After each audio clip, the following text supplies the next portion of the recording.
Buenas tardes, dan half a day. Welcome to your Guam Congress Building. We apologize for being a little bit tardy this afternoon. Hagåtña is abuzz with traffic or road striping and all kinds of things happening in Hagåtña today, so the traffic was a little bit congested coming into Hagåtña, but we're glad you're all here today. Half a day and good afternoon. Thank you everyone for being here once again with us today. Today's date is July 3, 2025. This afternoon's Special Economic Service, SES meeting by the Committee on Finance and Government Operations is called to order at 2:09. Some housekeeping matters that I will briefly discuss and then we'll get right to work.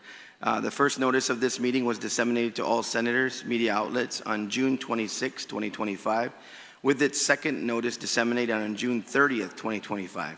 The hearing notices were also made available via the local media, the Guam Legislature's website, the Guam Legislative Calendar, and the Government of Guam's public notice portal. At this time, I would like to welcome my colleagues who are joining us this afternoon.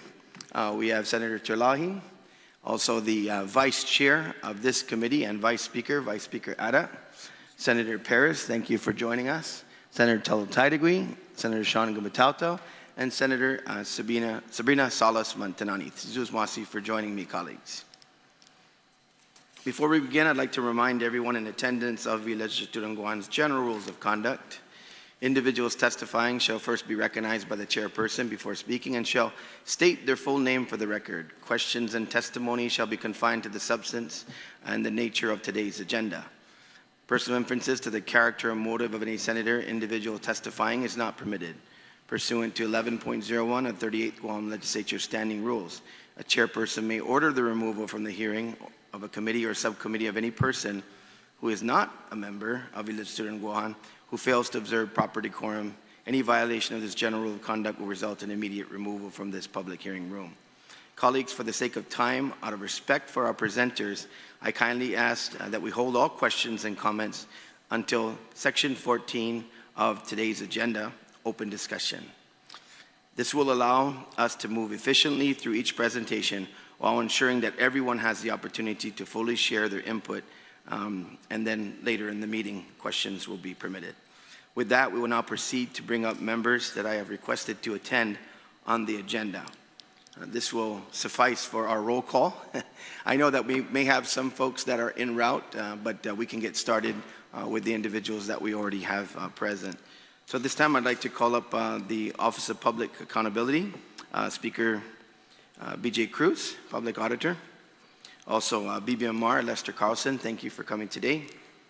DRT, Department of Revenue and Taxation, of course, Ms. Marie Lizama. And I'm not sure if Michelle Santos will be here in support as well. Thank you. Let's see. DOA will also be represented today by Mr. Lester Carlson. And so moving along, wearing two hats today. Also, we'll have Gita come to the table, Mr. Diego Mendiola. Gita's acting administrator. Department of Labor, Mr. Gary Hiles, or Christian Valencia. Thank you, Christian. The president, let's see, I think GVB may still be en route. Is GVB still en route? Or, okay, great. So we have GVB then, former Senator Regine Bisco-Lee, and then Nadine Leon Guerrero will just stand by for support, and Senator Regine Bisco-Lee is on her way. And then BSP, will bring up Mr. Matt Santos. And then, of course, we're a little biased here, but Guam's best economist from the University of Guam will bring up Dr. Rosanna Jones.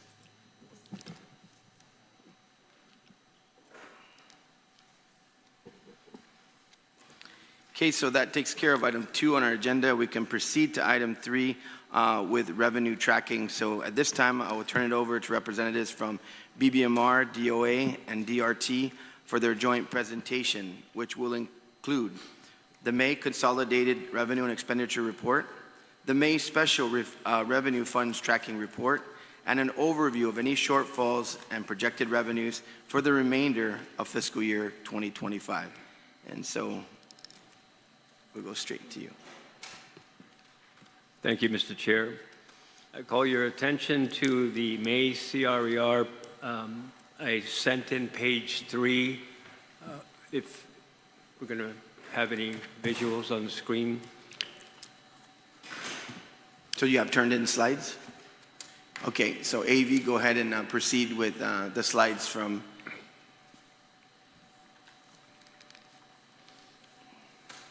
BBMR, DOA, and DRT.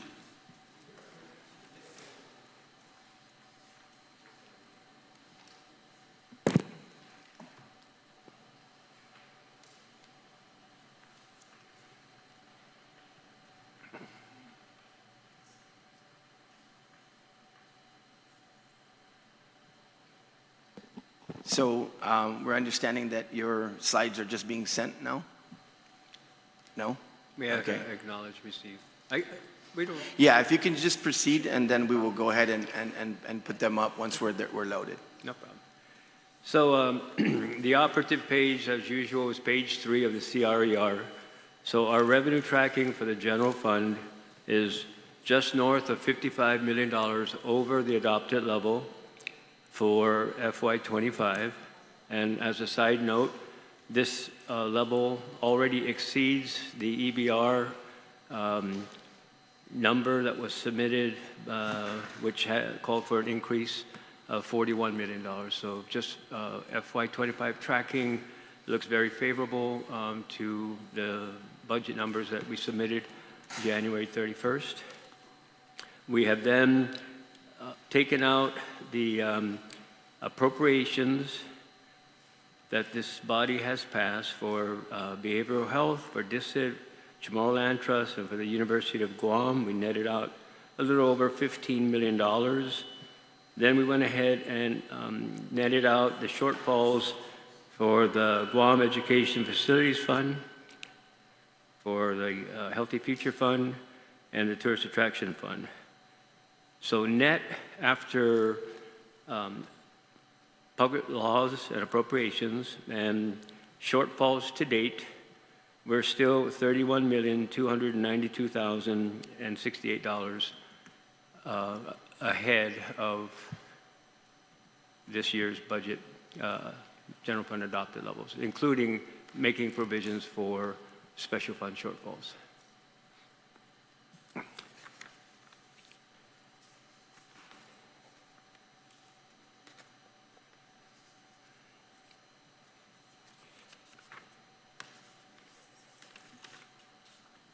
That's it, Mr. Chair, for number 3. Okay, so you are also representing DOA today. Is that right? I'll try. So are there, I guess the only other area, obviously, with your representation of the CRER, the shortfalls that you've noted that you've netted out. Aside from that, there are no other shortfalls then, in terms of any tracking? No, sir. Okay. So let's see. Okay, so now we'll move on to DRT. Sure. And DRT will be presenting on earned income tax credit, the child tax credit, the additional child tax credit, and any other advancements or reimbursements being administered or anticipated. Okay, for earned income tax credit, $46,022,000 was received on March 3rd of this year. Child tax credit was $51,457,000, received a little bit earlier on February 24.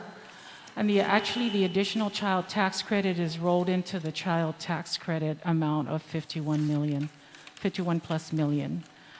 With regard to other advancements or reimbursements, the only thing we are working on is the American Opportunity Tax Credit, and that's for qualified education expenses paid for an eligible student in the first 4 years of higher education, and it is currently being calculated and will be requested in the next month.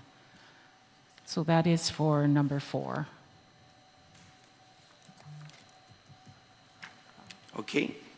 So short and sweet, that takes care of rev and tax. I'm sure our panel will have many questions, so it's kind of good that we're going ahead and just getting through all of these presentations, and then they'll ask their questions at that point. So now we're going to proceed to the assumptions for supporting revenue projections.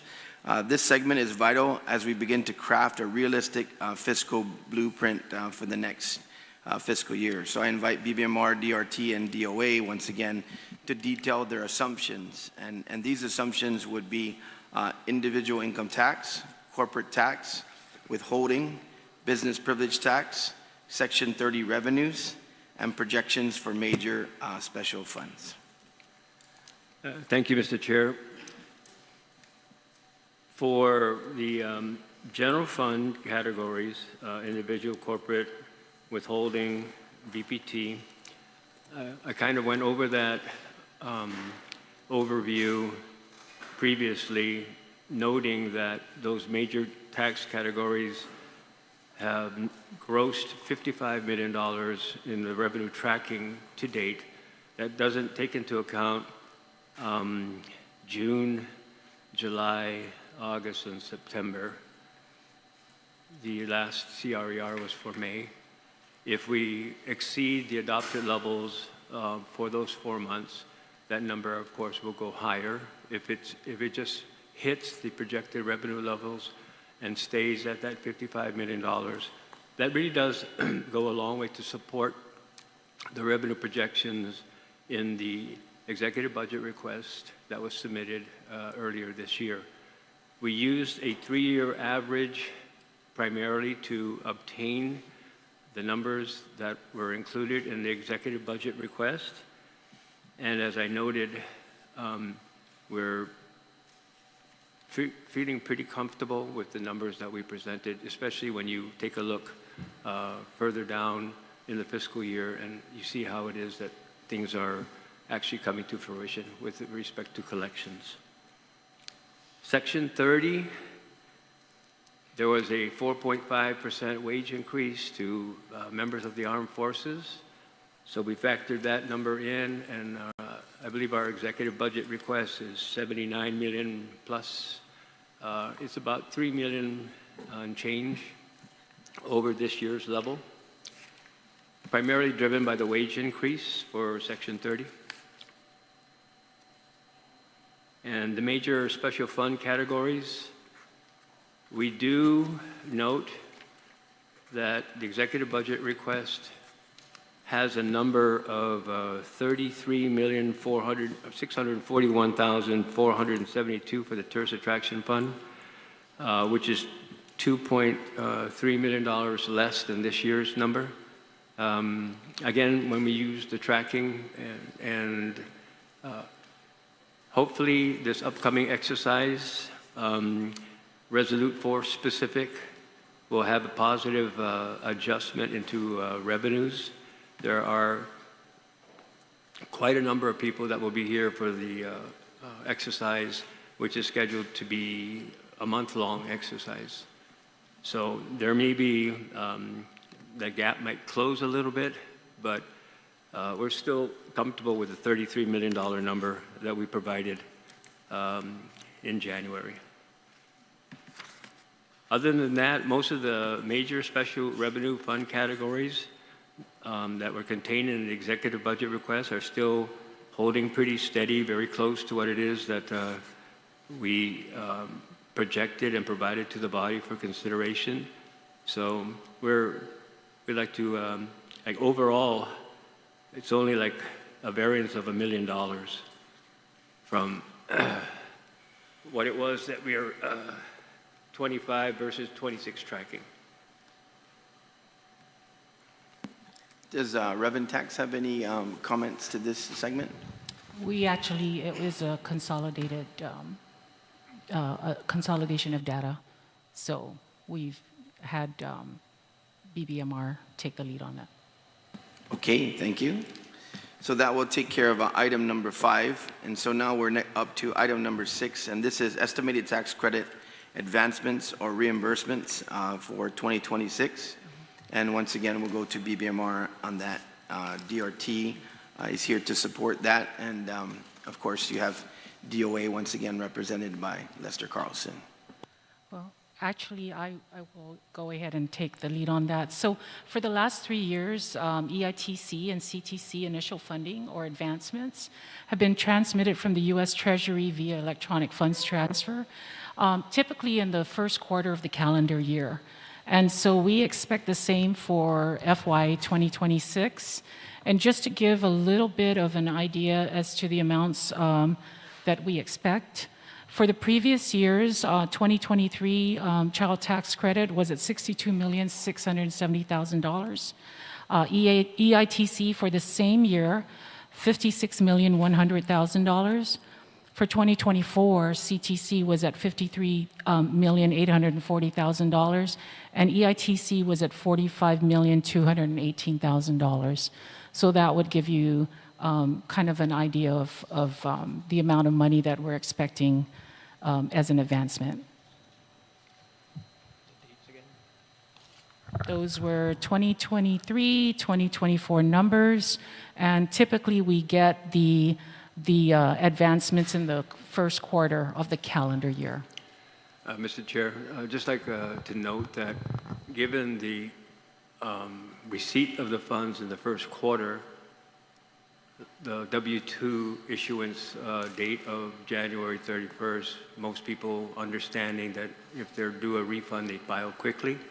So the bulk of those early refunds that are addressed are paid with the general fund money. So cash management amongst the general fund, the executive branch, in favor of ensuring timely income tax payments is a paramount responsibility. When the reimbursements come in, we pay ourselves back. Is that the extent of what you're going to add to this segment? Okay, thank you once again. So we'll move on to item number 7 now, is kind of follow on. Sure. That would be tax refunds and collections at this point. Okay. We welcome DRT to provide a status update on outstanding tax refund payments, as well as insights on the trends and performance of the use tax. Okay, sorry, that is number 7. So in front of you, you should have a handout that has a summary, which includes not just 2024, but of course previous years back to 2021. For tax year 2024, there were a total of 60,152 returns filed, and that's for individuals. If you look at the top part of the handout, of those returns filed for individuals, 8,286 were not refunds. They were either liability assessed, they were even, or zero. Total refund returns was the bulk of those filed for individuals, and it was at 51,866. And as of the report pulled on June 2nd, we have processed and paid 38,656 of those refunds due to individuals. Down to the business filers, total tax returns were 1,889, and approximately, or 1,145 of those were involved liability assessed, even or zero amounts. So we do have an estimated unprocessed amount on the business side of 707 returns. I just wanted to include just a recent refund summary wherein we issued 2005 refunds, or approximately $5.3 million, and that was for returns, error-free returns filed through May 18. That's it. Oh, Okay, and so I'm sorry. On the performance of the use tax? Yes. Okay. So I did mention in our budget hearing, that this is an area that we do need to improve upon. One thing that we did do earlier with Customs was we decided on a shared Google document that basically kind of gives updates it's sort of a real-time, frame. We continue to collaborate with them. We do hope that there is a system that that we can share eventually, an automated system wherein we can continue to reconcile those numbers, or we would be able to better close or tighten the controls with regard to that. We definitely need to refine our internal processes as well. As mentioned earlier in a previous hearing, we do only have 2 full-time employees there, supplemented by a couple of other people from other branches. And we are in the process of trying to recruit for the branches. We did get some packets back thanks to the Department of Administration. And we do hope that by bringing on board the workforce, that we will be able to concentrate on this particular area. That's it for number 7. Anything to add there, Lester? Yes, thank you, Mr. Chair.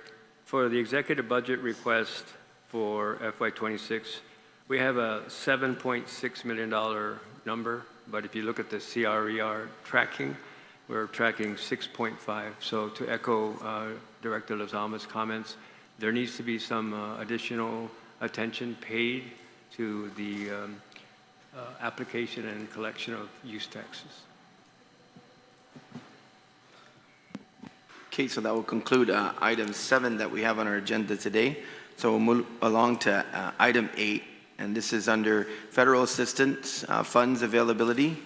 So now we'll welcome participation from DRT, DOA, BBMR, DOL, GITA, GVB, and the Guam State Clearinghouse to present updates on the American Rescue Plan funds, any updates or notices on new or continuing congressional appropriations that could impact our budgeting. Thank you, Mr. Chair. I'll begin, and I welcome anybody to chime in afterwards. I also sent in a couple slides, but before I talk about the slides, the American Rescue Plan funds, we didn't, of course, get any additional funds. The next report will be out early next week. It's due on the 5th, and you'll see how it is that we're drawing down with the funds that are remaining, that were allocated for use up to December of 2026. And as far as congressional appropriations, our congressman, as we all know, announced a $50 million road paving project. Then the next day, we get another announcement of a $260 million more intensive road paving project. So there seems to be a lot of effort into military defense access roads, as well as this slide that I did send in that shows a cumulative amount of federal appropriations totaling $6.2 billion spread out between the Army, the Navy and Marine Corps, and the defense of Guam. So I note that there's $100 million in this list here allocated to defense access roads. But the 2 announcements that came recently, that amount is almost triple now from the information that we compiled. So there is a lot of work, particularly in the military side.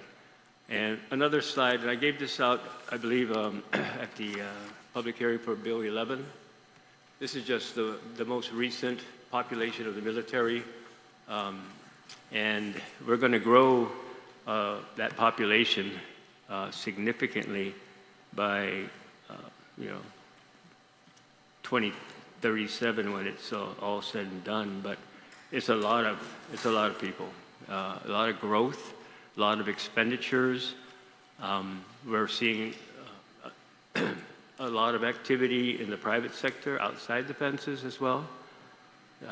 There's an employment report that the Department of Labor put out recently that indicates that from a year-to-year basis, there's been a uptick in from August of, I think it was August. Well, the last year, the private sector employment went up, and thankfully the public sector held steady. So we're seeing growth in the right areas, growth in expenses that will result in jobs further down the road. And it really is, we have to manage the growth, of course, but the growth that we are experiencing is unlike anywhere else in this area of the world. So obviously, those are very positive numbers that can positively affect budgeting. Is there anything that's jumping out right now on negative numbers in terms of any reports of loss of revenue to any agencies with regard to the congressional appropriations or budgeting? I'm not really sure how that's going to shake out, sir, since it's back at the House, and there might be some changes. Or whatever the big beautiful bill ends up being is anybody's guess. But there are certainly for SNAP and Medicaid more strict guidelines, but it doesn't mean that the people will be ineligible, especially when it comes to benefits for older Americans who might need to register 6 months as opposed to a year, and continue to show that their ability to work is hampered by a condition that would then continue to qualify them for entitlement benefits. But we don't know yet. It hasn't been passed. Okay, so pending on that. But other than that, right now, future's so bright, we got to wear shades. Thank you, Lester. So, Department of Labor, we have you listed for any updates. Christian, do you have anything with regard to, particularly on the notices on continuing congressional appropriations or anything and the like? I have a statement from our chief economist, and we'll be able to cover that in items 12 and 13. Okay. So we'll move along then. Gita, any updates on this, or will it be held in another section? Go ahead and turn your microphone on. Identify yourself as well.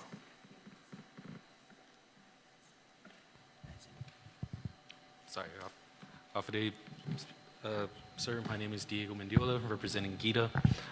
For Section 10, my Gita's administrator and deputy administrator are currently off island, and so I was asked to attend and provide this information to you. Okay, so we'll get to Section 10 though. Anything on 8 with regard to congressional? No, sir. Okay, so we'll move along and then we'll have you do your presentation when we get to Section 10. Yes, sir. Okay, and so GVB, do you have any updates with regard to this particular item? Hafaday, Mr. Chair.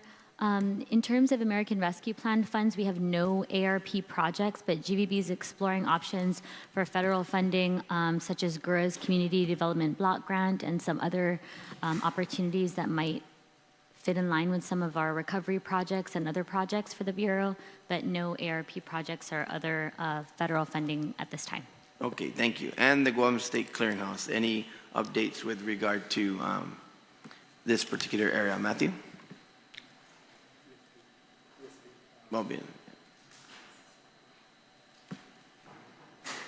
So I guess we don't have anything. Go ahead. Yeah, I guess I'd rather defer to my section, and then I can kind of go over it with more context, if that's okay. Okay, that sounds good. So we'll go ahead and consider item 8 on our agenda completed as to the report. Okay, so going on with the agenda, we will now proceed to item 9. Updates under this section will be for FY 2024 Government of Guam Audit, and I'll welcome the Public Auditor to make his presentation at this time.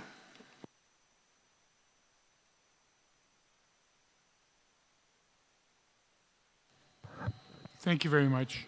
Mr. Chairman, I think you have seen over the last month, about 15 audits. You could have seen.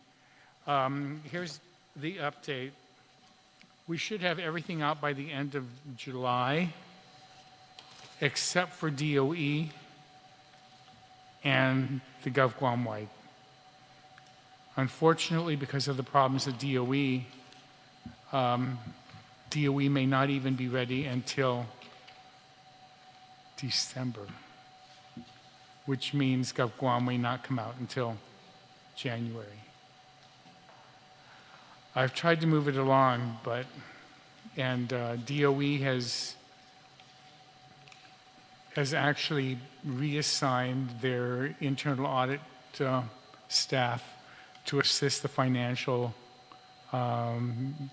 services division of DOE, and it's really helped. We finally have a trial balance that they can start to audit, but that only happened last week. And so I apologize. I mean, as I've been saying, please, we've got to invest in getting good accountants and good auditors to DOE and to DOA. They're handling billions of dollars a year. And so they really need people, otherwise we're always going to be late. And you saw in the GAO report that at least we have our 23 out, and our 24 is just going to be a few months late, but some of the other territories haven't even done 21. Thank you, Speaker Cruz. I'm sure our colleagues will have many questions, or at least a few questions on this one, but I think the takeaway is for sure we will not have audited revenues fiscal 2024 for any consideration against and benchmarking for this fiscal 2026 budget. Thank you, Mr. Speaker. Okay, so now we'll go to item 10, and this is going to be under debt service management for 2026. And now we'll have Gita proceed, as was mentioned earlier, that will give us updates for plans for refinancing and restructuring existing debt service and any new or contemplated financing initiatives in the pipeline. Please identify yourself and make your presentation. Thank you. Off day, sir. My name is Diego Mendiola, representing the Guam Economic Development Authority. I have my statement from Ms. Tina Garcia, our current acting administrator, for debt service management. Item number 10, debt service management for FY26. Plans for refinancing and restructuring for debt services is 2015 BBT bonds. In September 2015, Gov Guam issued 410.485 million of Series 2015D Business Privilege Tax Refund Bonds, Series 2015D bonds. Approximately 329.9 million of the Series 2015D bonds remain outstanding. The 2015D bonds become callable beginning November 15, 2025. Based on current interest rates, Gov Guam can refund 304.925 million, all of the 5% coupon bonds, for net present value savings of at least 2% are required under Public Law 36-9. NPV savings are currently estimated at approximately 8.8 million, or 2.9% of refunded par. Final savings will be established at the time of pricing, currently targeted for late July. No other general obligation bonds are planned for refinancing or restructuring. For Part B, new and contemplated financing, Simon Sanchez High School. The intent is to build a new Sanchez campus using the leaseback model through a private-public partnership, or P3, which has been used to build 5 other schools on island, including JFK and Okudu. The RFP was issued in March 25 with a close date of May 25. The government of Guam is now in negotiations with Cortec International to build a new Simon Sanchez High School campus in Jigo. That concludes my presentation for item 10. Mr. Chair, if I may, with regards to Simon Sanchez High School, the public law requires that during the design and construction phase, that $16.3 million be made available. If I could please, again, get the body to take a look at providing the funding in the upcoming FY26 budget. Additionally, for a number of years, when we raised the aviation fuel tax from 4 cents to 8 cents, we collected the entire 8 cents. We started remitting the additional 4 cents to the airport authority as we were supposed to have. And we are now on the hook for $9.2 million of payments that should have gone from, I think, 2017 up until 2023. Beginning in the 2024 budget is when we started actually apportioning correctly the 4 cents that we could appropriate locally for aviation fuel, and the other 4 cents went directly to the airport. So we have an obligation and arrears to pay the FAA $9,254,625. So I'd like to put that on your radar as well. $9,254,625. And finally, just as another note for economic activity and protection of the environment, the Guam Water Works Authority has authorization to go out for new money, and they're currently looking at about issuing $270 million of bonds to address the partial consent decree items that this body authorized them to pursue sometime last year. So while it's not an obligation that requires any addressing in the budget, it also will lend to additional work, job opportunities, and things of that nature moving forward. Thank you, Lester. And Gita, that completes your presentation. Okay, so moving on to item number 11. This is for the update and outlook on Guam's tourism industry. We'll welcome GVB to present the FY 2025 tourism status update and share their projections and expectations for fiscal year 2026, including estimated tourist arrivals. And for that, we go to the president of GVB and also former Senator Regine Biscoli. Sudosmasi, Mr. Chair. I believe I submitted slides, if I could have those up. Just wanted to go through some destination updates quickly and then into the economic update. Next slide. Thank you. So just a couple of events that we supported through the month of June, including the Guam Micronesia Island Fair. Thank you very much for your attendance and your support of that. We had a summer baseball and softball academy, as well as the Electric Island Festival just across the street, and Ina Well Fest over at Leo Palace. Next slide.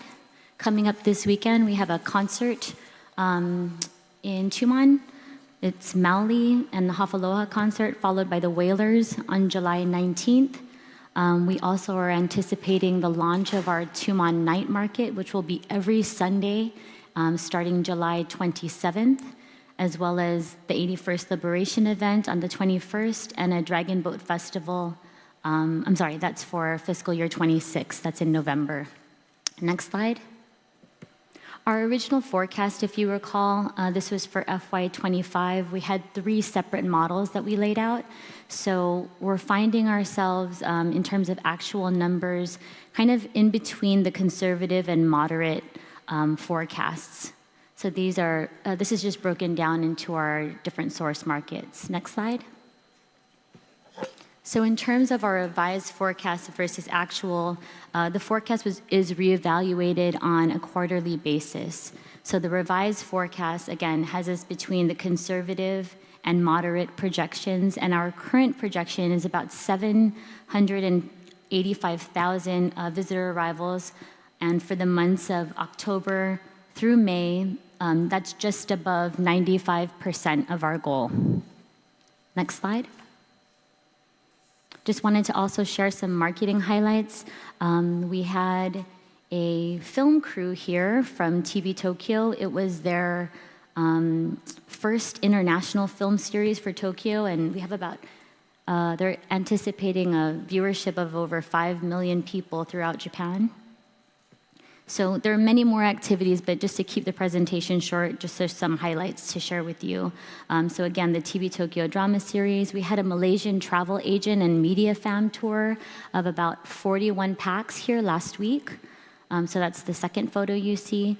And then that's in new markets. And in Korea, our recent event was the Guam Brand Day at a sold-out stadium, the Hanwha Eagles. They're now the #1 team in Korea, and about 22,000 people were in attendance and had a chance to experience entertainers from Guam and possibly win prizes, including a trip to Guam. So the video that you can see on the screen is actually a Guam brand commercial that was played for several times during the sold-out game. Next slide. I just wanted to begin our conversation with a little bit of economic impact information. This is quite dated, but in terms of economic impacts from 2021, we estimated it at direct traveler demand of 128 million, 306 million of total economic impact from the industry, and about 12,425 jobs generated, as well as $57 million in taxes generated. And that brings me to my next slide. I want to talk about Korea capacity. Mr. Chair, as you know, unfortunately, Guam was hit with the real perfect storm as flight service began resuming globally from the COVID-19 pandemic. Our first challenge was Typhoon Mawar. The second challenge was the merger of Korean Airlines and Asiana Airlines. So the Korean government required the carriers to halt some of their air routes to be fair for other carriers. So we're talking about Korean, Asiana, Jin, and some of their other LCCs like Air Busan and Air Seoul were all affected by this decision. Our third challenge was the declaration of martial law in South Korea that resulted in weakened won versus the dollar, in addition to the weak yen.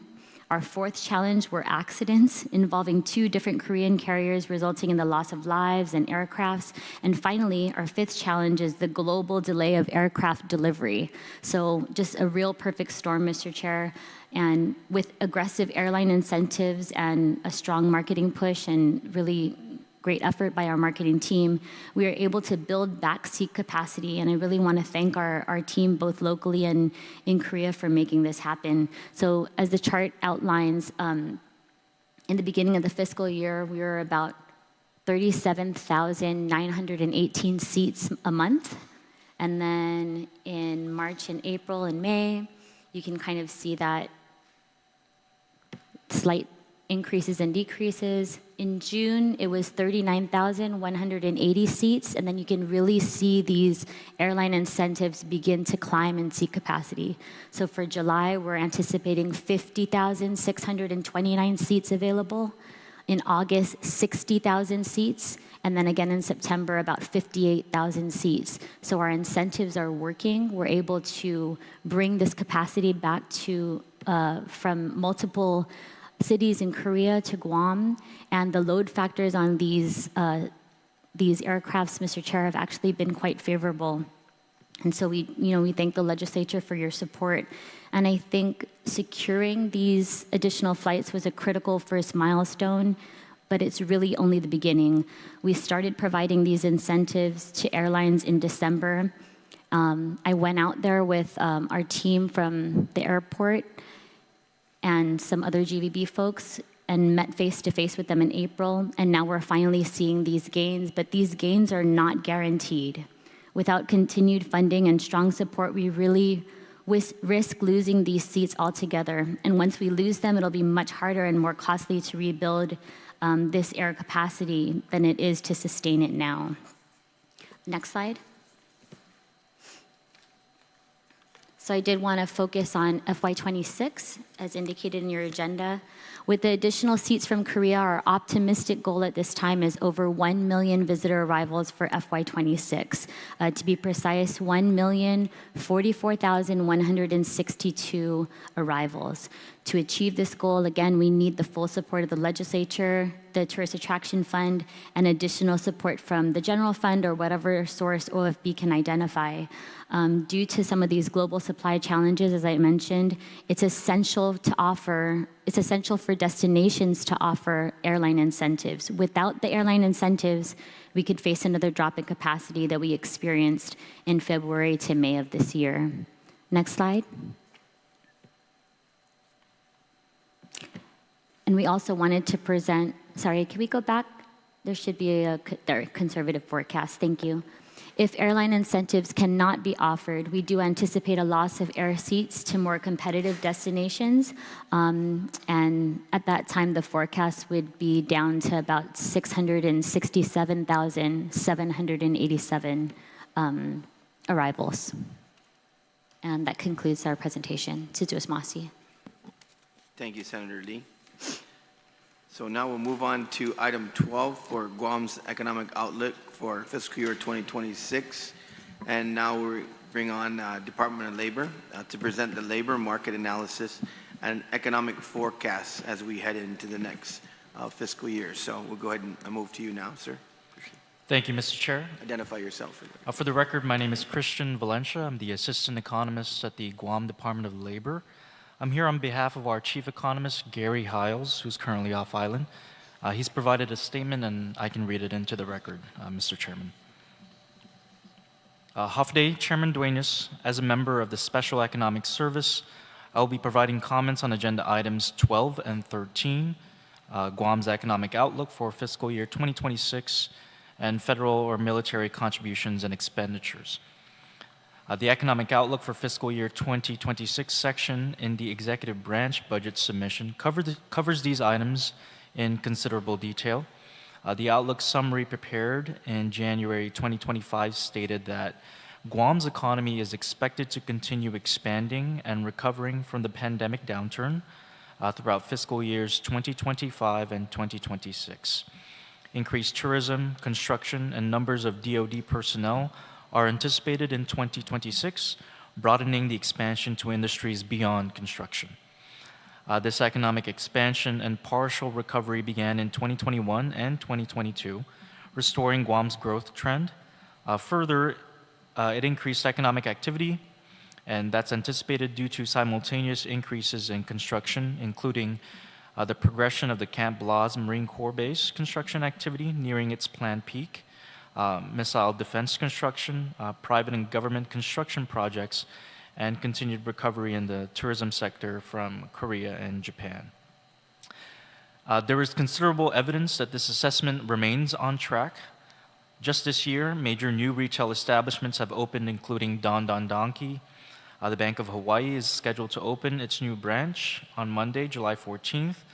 It will replace the Hagåtña branch and serve as the West Pacific Regional Headquarters. Super Happy Mart held a soft opening of its second store in Harmon on May 11th, and August Supermarket opened in Tamuning across from AK Toyota. A third American grocery supermarket is under construction in Maiti. Construction of the fourth Costulas store next to the Ganya Shopping Center is well underway. In the telecommunications industry, GTA is building a data center on Camp Watkins Road. The Public Utilities Commission just approved the GWA's plans to issue $350 million in bonds this July for planned system upgrades. A March 27, 2025 feature article by Marvik Kagurangan in Building Industry Hawaii summarized the current and future Guam military buildup as follows. The U.S. National Defense Authorization Act authorizes $2 billion in spending for Guam in fiscal year 25, with 6 key defense projects anticipated to be awarded this year. About 100 Marines from Okinawa landed on Guam last December, forming the Vanguard Detachment tasked with laying the groundwork on Marine Corps Base Camp Blas to ensure base facilities and infrastructure are adequately prepared to accommodate the arrival of follow-on forces beginning this year. Camp Blas, which has 58 active projects, will be home to 5,000 troops, plus their dependents who will be relocated from Okinawa to Guam as part of a U.S.-Japan security treaty. And according to the Society of American Military Engineers Guam Post, more than $11 billion has already been allocated for military buildup projects related to the Marines' relocation. Over the next 10 years, U.S. DoD is projected to allocate an additional $2 billion per year for the completion of the military buildup and subsequent maintenance requirements. The implementation of tariffs on goods imported into the U.S. do not apply to Guam directly, as Guam is outside the U.S. customs jurisdiction. However, it will indirectly cause an increase in prices of goods shipped to Guam from the U.S., as materials used in these goods have had tariff costs included. The imposition of tariffs has created additional economic uncertainty and caused the Federal Reserve to delay reductions in interest rates. Foreign currency exchange rates are being affected as trade patterns change, causing the demand for dollars and other currencies to shift. To the extent that tariffs reduce exports from Japan and Korea, that could dampen those economies, potentially reducing tourism. The federal budget for 2026 is being actively and contentiously being debated in Congress at this time. The final budget outcome will affect Guam's tax collections since Guam's income tax code mirrors the U.S. It will have considerable effect on both social and defense programs. On balance, it is likely to increase federal expenditures and deficits.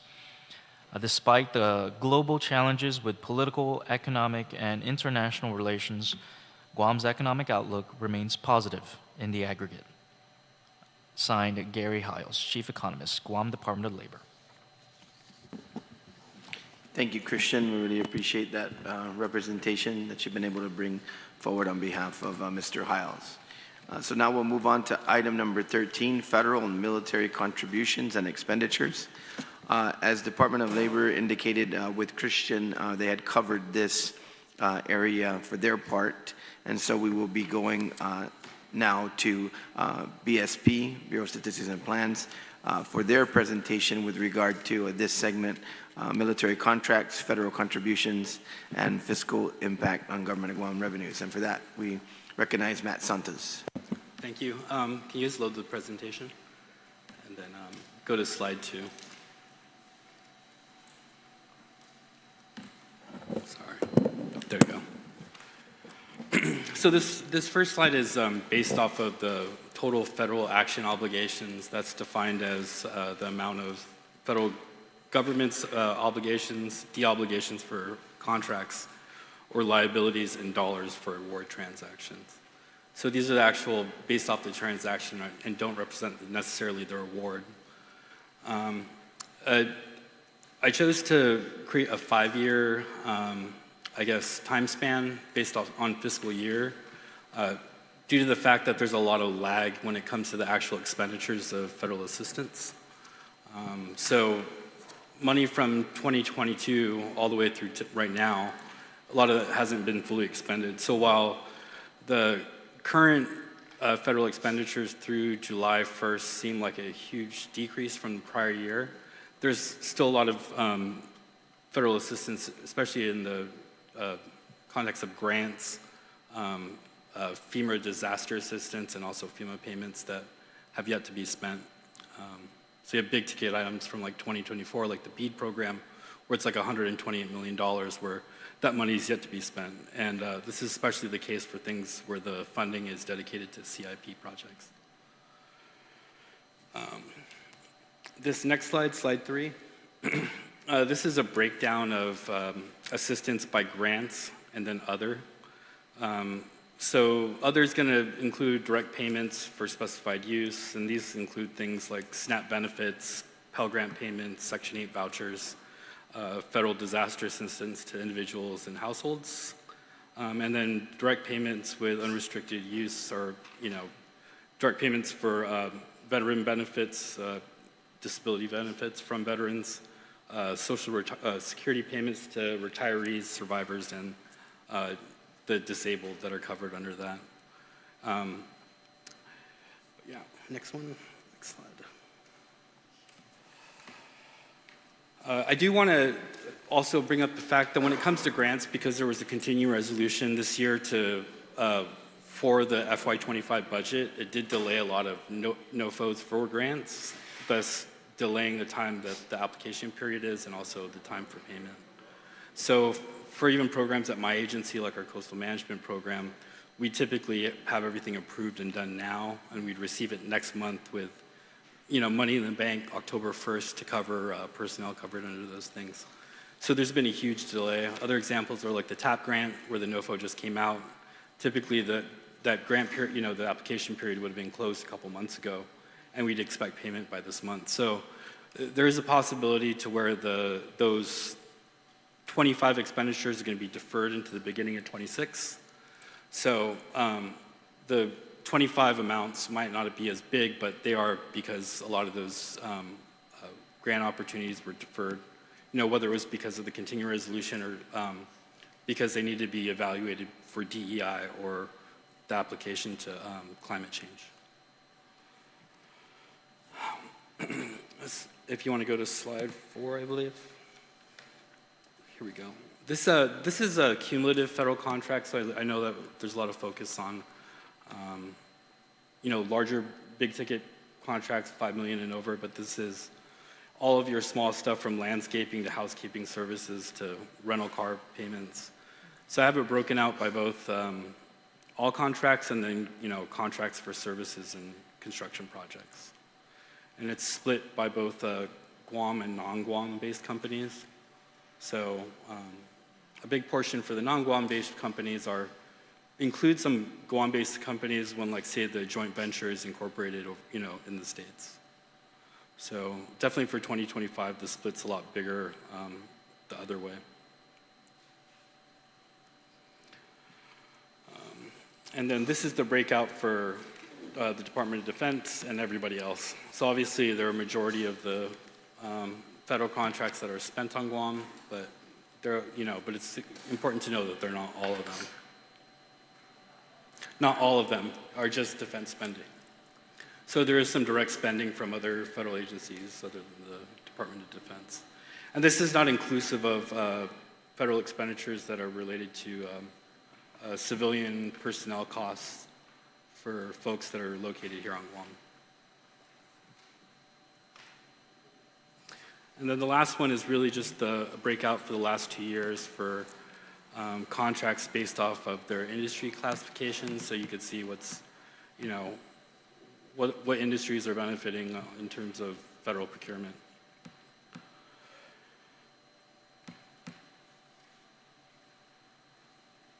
And hopefully my comments kind of covered what you guys were trying to cover earlier in terms of the grants and federal levels. And then for those that, want to dig into the data or, see more detail, I provided links for resources for both the raw data export and then also the reports that I compiled to make this presentation. Mr. Chair? Yes. I forgot to add a particular, or bring your attention to a chart that we prepared regarding military construction to add to our chief economist's statements. This chart details ongoing DoD projects in Guam, and we calculated the value of remaining work for each project. And the work or the projects here are in progress, totaling over a headline number of $1.3 billion currently underway. And this work will be done over several years, and revenue will be received in various categories such as the gross receipts tax, personal, and corporate income taxes. Thank you, Mr. Chair. Okay. Just want to ask, so the OFB, this was provided as well as part of their presentation? So yeah, so senators, you should have this chart as well. It's in the packet. Okay. It's in the packet that you've received. I just wanted to make sure it wasn't an add-on item and that it was something that was originally in their packet. Okay, so got it. Yeah, so since I didn't see it on the overhead, I realized that this was not what do you call that, elderly friendly. But I brought my glasses, so. So this will take care of item number 13, federal military contributions. So now we will move to open discussion, but before I turn, do that, I'll turn the floor over to acknowledge Dr. Rosanna Jones for any insights that she may have to share with us at this time. Once we get that conclusion, then we will go to the senators for any detailed questions they may have for all of the presenters who have come and graced us with their presence today. Dr. Jones, the floor is yours. Thank you, Senator. A few comments that I've prepared for today's presentation, and I really appreciate the data that were presented here today. These are general comments, and I can certainly provide text following my remarks today. I'd like to point out that Guam's revenue structure demonstrates heavy reliance on federal sources, with total federal spending representing about 34% of Guam's GDP. Tax collection efficiency appears to have improved significantly, with 105 million in refund payments processed in FY24, and turnaround times improved significantly, reduced to 3 to 6 weeks for error-free returns. However, structural fiscal challenges persist, and I'll point out a few of those. There is a tax gap of approximately 10 percentage points of GDP, indicating some revenue inefficiencies. These may be coming from collection of business privilege tax, particularly in identifying federal contractors. So we may want to look at how we can improve that efficiency of collection in that segment. The military transformation creates unprecedented economic opportunity. The current military construction phase represents the largest economic transformation in Guam's modern history. Economic multiplier effects appear substantial. Each dollar of defense spending generates about 75 cents in additional GDP. Critical infrastructure investments accompany this build-out, including 34.4 million in energy resilience programs. And so there's tremendous support from the military buildup. The tourism sector recovery remains incomplete, continues to be significantly below its expectations, and we are looking at the dependence on continued markets from South Korea, Japan, and as noted earlier, the weakness of the yen and various external influences on our tourism market. Federal assistance management shows competence amid complexity. The ARPA funds management appears successful, with approximately 286.9 million received across education. Debt management shows strategic refinancing activity. However, there is strategic diversification opportunities emerging from the military momentum. Government leadership explicitly targets transformation beyond traditional tourism military dependence. There is emerging opportunities that include negotiations with Taiwan-based computer chip manufacturers, local 3D printing opportunities. The Guam Economic Diversification Working Group is beginning to look at some of those opportunities and to bring them into fruition. There is a regional competitive positioning that continues to bode well for Guam. Infrastructure investments, the coordination between the federal military spending and civilian development requires strategic planning to maximize its multiplier effects. The military buildup provides a unique opportunity to build dual-use infrastructure, which we're seeing, supporting both the defense requirements and civilian economic development. Workforce development programs have to align with emerging economic outlook and trends, particularly in sectors of manufacturing and technology, in which we're finding more and more interest coming to Guam. We also need to look at regional integration strategies that should deepen and enhance our transportation and trade facilitation.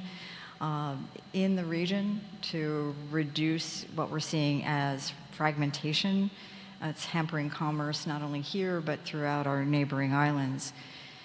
Enhanced digital infrastructure creates and supports those opportunities.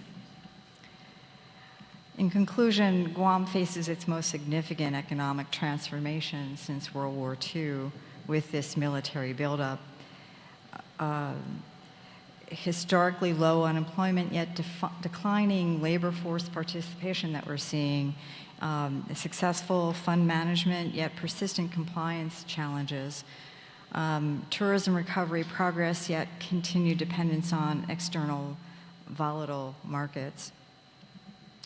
Strategic leadership must harness the military construction momentum to create lasting economic diversification, which is essential beyond the traditional tourism defense dependence. Effective policy coordination across these converging timelines and opportunities will determine how well Guam can build out from this buildup and sustain itself with new revenue-generating opportunities and future employment opportunities for this population and for regional economic growth. Thank you. She just wants to see Dr. Jones. And so before I go to the senators, of course, we have with us also the Director of Office and Finance and Budget, Stephen Guerrero. He'll be making some comments later on. However, you know, if the senators who have questions want to, I guess, ask any cross-check questions, that will be your opportunity. And we'll make some other statements after that. But I want to give you a chance now, as you've sat through basically an hour of presentations from all the various entities of our government, to ask any detailed questions you may have of any of the presenters. So for that, I'd like to go to my Vice Chair first, and Vice Speaker Ada. Tony Ada. Thank you, Mr. Chair. I mean, you know, it's just thank you everyone for being here and presenting on the SES. You know, it's amazing how we look at what federal contracts are coming to Guam, and we always talk about the billions of dollars, but yet when you look at the distinction between a Guam company and a non-Guam-based company, making just 2025 alone for service construction contracts performed on Guam, a Guam-based company only made $191 million versus a non-Guam-based company at $846 million. So, I mean, Department of Revenue and Tax, maybe, are we collecting the revenues that, I know there was a public law passed that we were supposed to be working with the federal government and ensuring that we get our share of what taxes needed to be paid locally, whether the work was done off-island, like architectural or engineering work, that they still had to pay their local share of revenues, tax. So yes, that project actually is being handled by our examination branch. And it's actually been, I guess, even with my predecessor, that had started, I guess, at the public auditor's request. And so, to my understanding, while there may be some things that we need to tighten, it is not our opinion is it is not the huge leakage or the leakage that appears. And so I don't have an update with regard to what examination has been taking a look at. You know, I don't have that with me right now, but you know, again, yes, we do believe that the leakage is not what it appears to be. Yeah, I understand that, and hopefully, you know, no matter the size of the leakage, it's a leakage, and correct. You know, we need to kind of plug up every little leak that we can, because we know that there's going to be a downturn in the military construction projects, and we're going to start to see the funds leveling off, and then eventually start tapering down. Mm-hmm. And I think if we start plugging the leaks now, by the time we get to that point where we're not seeing additional construction projects come on and additional expenditures, then at least we'll know that we're getting the revenue leakage covered. Yeah. How much, is there an estimate how much we haven't collected, and of that, how long do we have before we're not able to collect those revenues? Okay, well, I don't have that presentation. I know that that was done back in, I want to say it was 23, early 23. I don't have that with me, but I will get that for you. And as I mentioned, the leakage, we were able to explain away or explain some of what appeared to have been a huge, amount with regard to leakage. I can certainly pass that on to you. And, with regard to, the statute of limitations, I believe we have, there's a 3-year statute for filing, and then there's 10 years for us to collect. So that's what we have. And then, of course, there is no statute if it's been determined by that there is like an evasion, if you will. Okay. So. And then also you were mentioning about the use tax.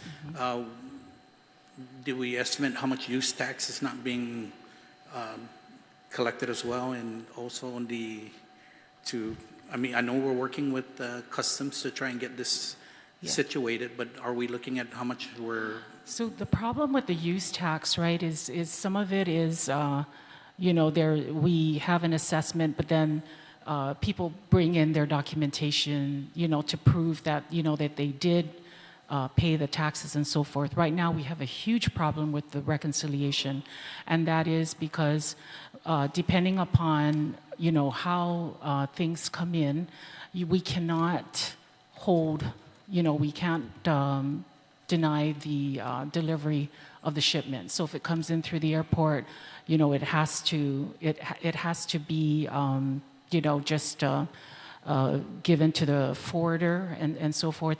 The port is a different story. So we do have a problem with reconciliation. It is tied to our shortage of manpower there at this time. And so it's just something we need to tackle. Yeah. And we know that even the public auditor has pointed that out to us as well. So even you mentioned at the port, I'd see a lot of vehicles that come in from off island that have these company names and state site license plate. They paid their taxes prior to the discharge from the Port Authority, right, for the use tax? Yes, it's assessed at the port. It's the one that comes in through the airport that we're not. Yeah, and I believe that is tied to some legislation that occurred nationally. Okay. So. Yeah. Okay. Thank you. Mr. Chair, that's the only questions I had at this time. I'll get back with you and others. Thank you. Thank you, Senator Ada, Vice Speaker. And, in case anything else comes up, I will also allow for another round after this first round. So at this time, I'll recognize Senator Tulahi. Thank you, Mr. Chair. If I could ask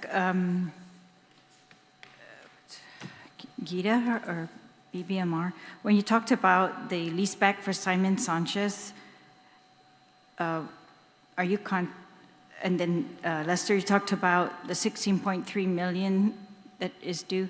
Was the 16.3 million included in the budget that was submitted to us? The executive budget request did not, because the RFP went out subsequent to the delivery of the budget on January 31st. All right. And would the lease back require an additional amount in the FY26 to the 16.3, or would that be all our obligation for Simon Sanchez in FY26?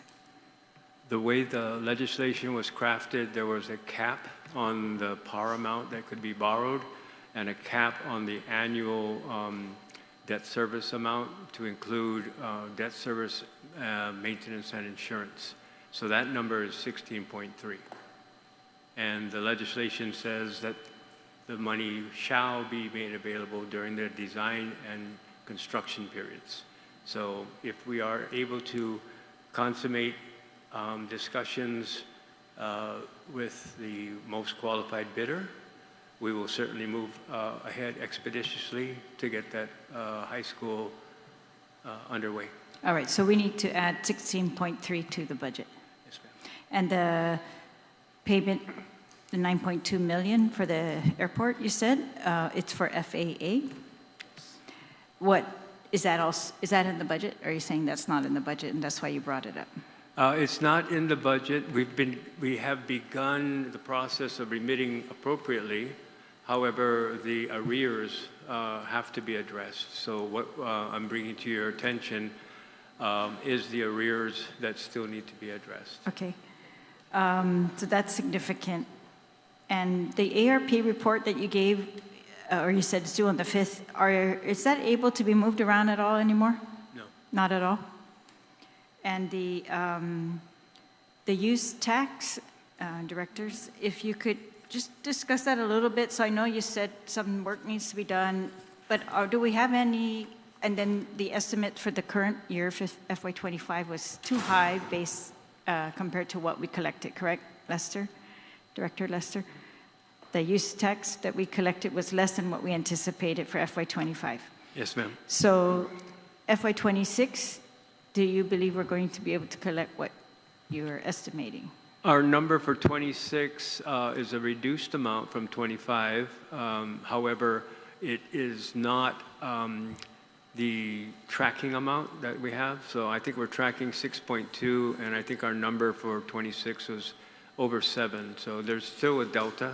We still need work to do. Still, potentially, we won't make that if we don't do the work that you're suggesting. Do you have estimates if your work is done? So I just sent a message to the Taxpayer Services Administrator who oversees that branch, and he actually does not have the amount at this time. Okay. And then what about collections of past dues? So do you have any like large outstanding amounts that might be brought in this year from past due amounts? So we are ready to send out a collection or annual reminder notices, and we recognizing that that there are possible federal cuts. Our collection team, under the direction of the Tax Enforcement Administrator, is ready to actually step up their efforts with regard to the outstanding amounts and so forth. In fact, I've had to kind of balance their request is to work some overtime so that they can actually just concentrate, on that, because it is kind of difficult when you're manning a window or windows, and you're going through the regular operational, duties associated with those positions. All right, and then do you have an estimate, or will they? You must have a list of the amount outstanding. With regard to the AR, I do have one. Let me see if I can actually get the administrator to send that to me, because I did not bring that with me today. All right, so we'll get back to that then. Sure. If I could ask GVB, page 12 of your presentation, you said that this optimistic forecast needs additional funds from the general fund.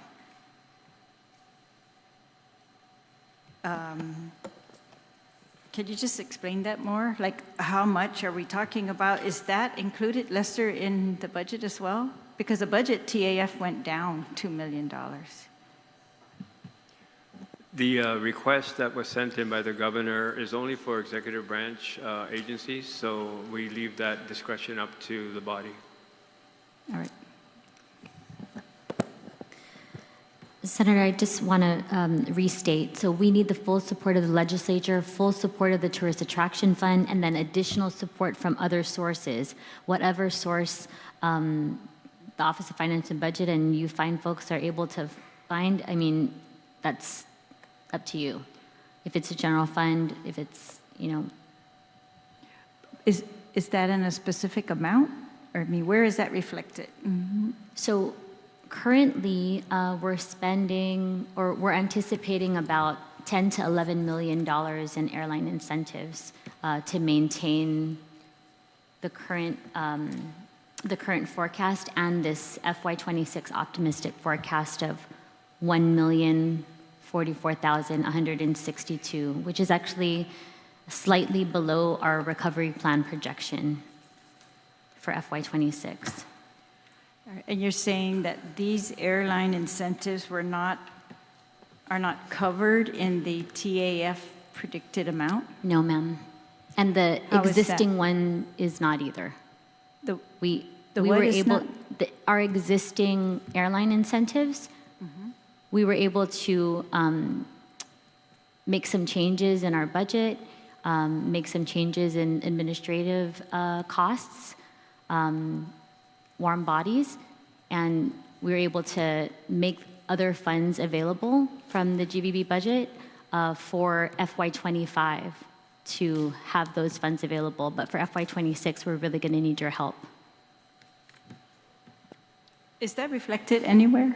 I mean, all we have is what the executive branch requested, I guess. And then, Yes, and the executive branch, Lester, when did you submit that? 2 million in less, January yeah. of So- 2025? Yes. Okay. And you're just saying that GBB cannot do what it did in FY25? No, we're actually tracking below TAF projections, Senator, so about $5 million short. So, and that's just to cover our existing level of support across our different departments: destination, administration, and marketing. Okay, thank you. And just one more question for DRT, if you don't mind. Sorry, two more questions. One for DRT. If the use tax again, so you say customs, they're the first line of contact. What is it that DRT is going to do to improve on what customs is able to track? So, as I mentioned recently, we actually had met with them sometime last year, and we actually asked about, so there was a disconnect in that when people were bringing in items, they were providing incorrect information, or perhaps it was incomplete name, and so forth. And what we wanted to do, or what we did with customs, was we wanted to ensure that we were able to reconcile the information, because sometimes what was happening was the sheets were coming over to us, or the forms were coming over to us, and it was incomplete. And so when we would contact these people that were bringing in things, they were saying, we had already, satisfied that or taken care of that. And because there was that disconnect with the information, the identifying information, we found that we found it was just tedious work to have to go back and take a look at everything, discover that perhaps they had already paid it, and that, on our side we didn't see the same thing. So we felt that by using a shared document, that we were able to kind of update that or share that information in real time. And we hope that, they do get an automated system eventually and be able to share that with us, and so, it would be a little, quicker, and just more accurate. All right, so pretty much I wanted to confirm that our collection of use tax is still very much dependent on what customs sees or is able to catch. Yes, correct. Okay. It All right. is Thank you. certainly, I'm not going to deny, it certainly is an area of much needed improvement. Okay. And then my final question is for the OPA. So we will not have a final audit on 2024, but from the financial statements that you have received or are compiling, is there anything that you have noticed that is shown in these financials that we should be aware of, or that is different from previous fiscal years that affects us?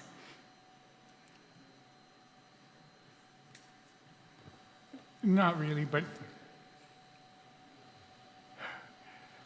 the only part that you might have to look at, and I really do hope that you guys are reading them, or at least reading the executive summaries, because we're having some problems with the charter schools.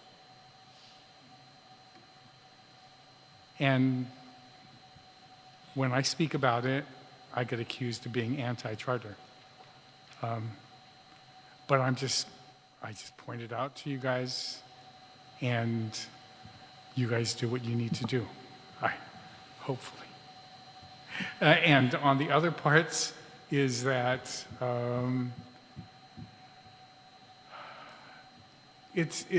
there's just a need for more certified accountants, trained accountants in big agencies, DOE,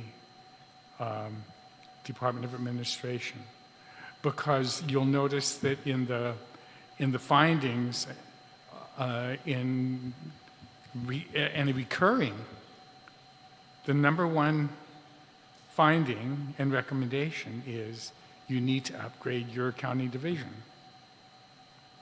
And they're handling billions, and they don't have any accountants.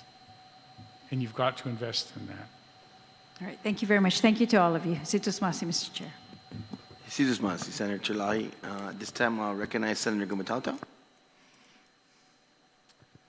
Thank you, Mr. Chair. I think that's sort of working.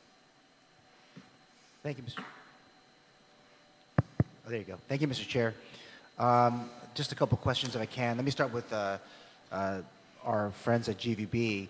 GVB funded a $1.16 million study originally priced at $388,000 for a tourism recovery plan. The tourism recovery plan was issued in December of 2024. How exactly is GVB's $28.9 million appropriation in FY25 supporting some of the recommendations offered in the 2024 tourism recovery plan, including but not limited to public transportation enhancements, local vendor trade fairs, targeted medical tourism, and regional cruise travel? Thank you very much for the question, Senator Gumatauta. Just want to clarify, the Tourism Recovery Plan study that you referred to was actually administered through the Bureau of Statistics and Plans, and it was funded by EDA, I believe. Is that correct, Sam? Yeah, it was our Matt? tourist recovery grant from the Economic Development Authority. So it was not funded by the Guam Visitors Bureau. However, we have been working really closely with our partners at BSP to ensure that a number of the destination management pilot projects are in line with some of our recovery plan efforts and really trying to fold those into existing marketing plans, existing destination management plans. And we presented that at our most recent membership meeting. I'd be happy to share the slides with you. Just precisely how we've taken some of the feedback from the tourism recovery plan from BSP and some of the source market survey information and really folded that into our existing marketing plan and our plans for FY26 as well. So I hope that answers your question. Sort of. So a number of those, I can go into detail about some of the pilot projects and the demonstration projects that were suggested as part of the tourism recovery plan. There was one that specifically it encourages a collaboration between GRTA, the Guam Hotel and Restaurant Association, GVB, and other partners to tackle, as you mentioned, transportation challenges. And it's really focusing on transportation challenges from a tourism employee standpoint, right, and a pilot project related to that. So that's currently ongoing, and I believe a survey will go out to GHRA members in the next week or so. In addition to that, we have tree planting projects. We have a number of other demonstration projects that were suggested in the tourism recovery plan, which is not complete, by the way. It's still in phase 2 or 3, I think. But we're working with them to incorporate that into our existing strategies and future plans. So, I mean, as we think about it, it's only been a couple months, but we pay for these plans and we're just trying to execute on them. So I guess, are you saying that we're just still trying to execute? Is that safe to say? So I believe they're in phase 3 of their plan. It is not final. They haven't created a final project, but within those phases, there's been a lot of work between BSP and GVB to already, move forward and incorporate those plans in our existing marketing and destination management strategies, as well as plans going forward. So we're working on it, and happy to share all of the information and all the work that's already been done, as well as our future plans for FY26, should we have the support of the legislature to fund all of our projects.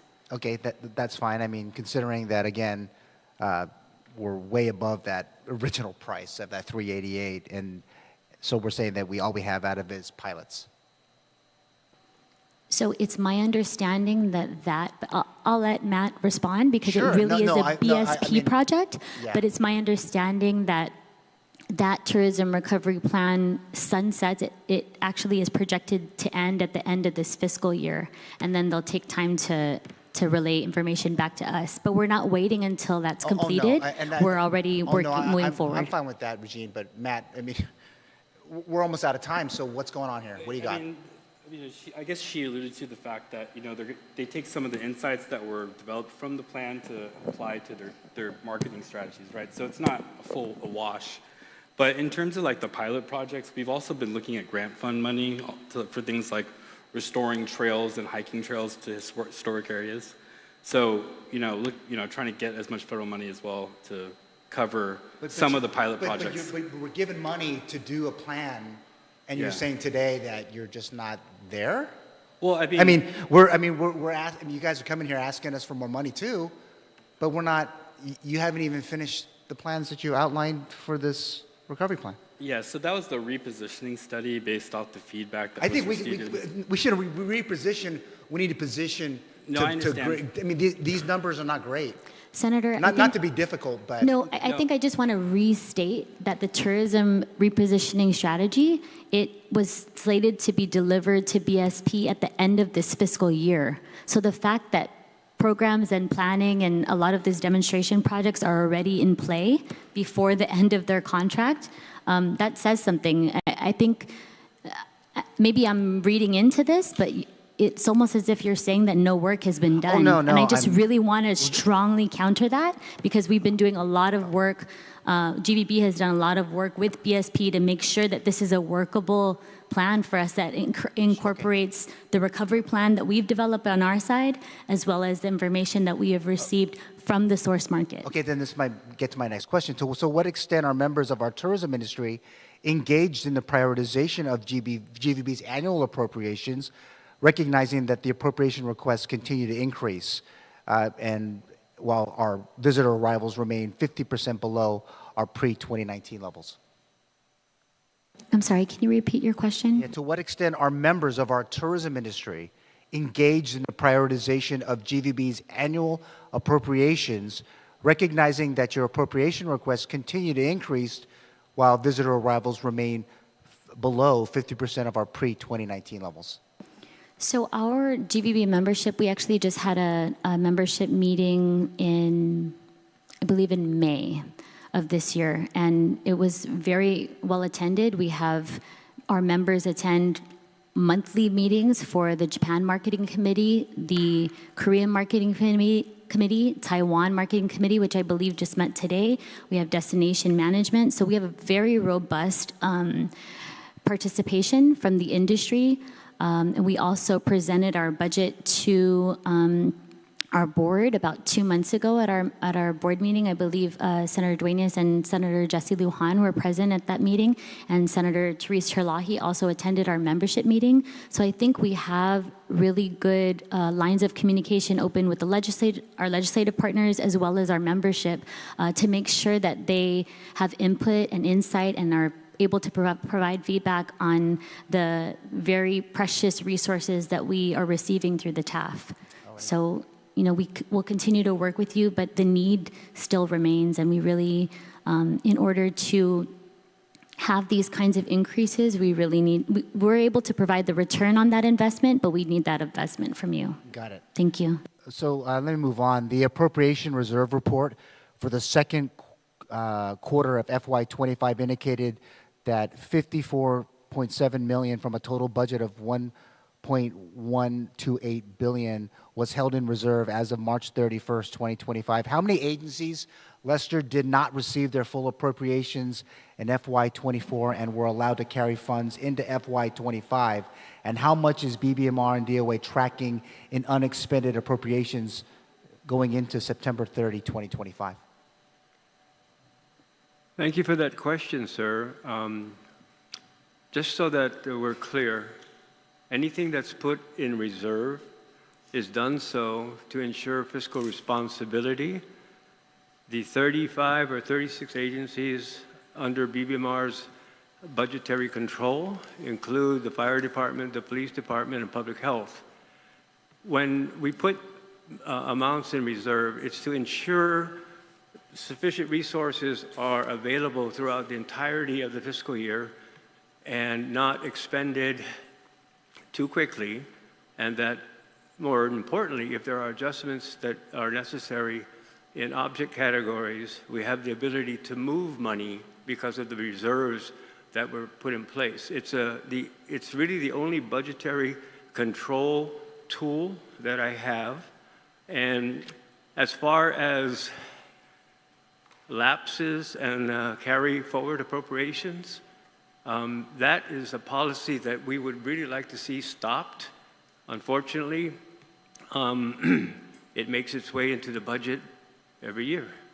So the policy to allow certain agencies that have lapses, that didn't spend their money on their program needs, and the ability to tap those funds, effectively, it's using the next budget year's money to fund priorities that should have been addressed in the prior fiscal year. So it's not prudent fiscal policy.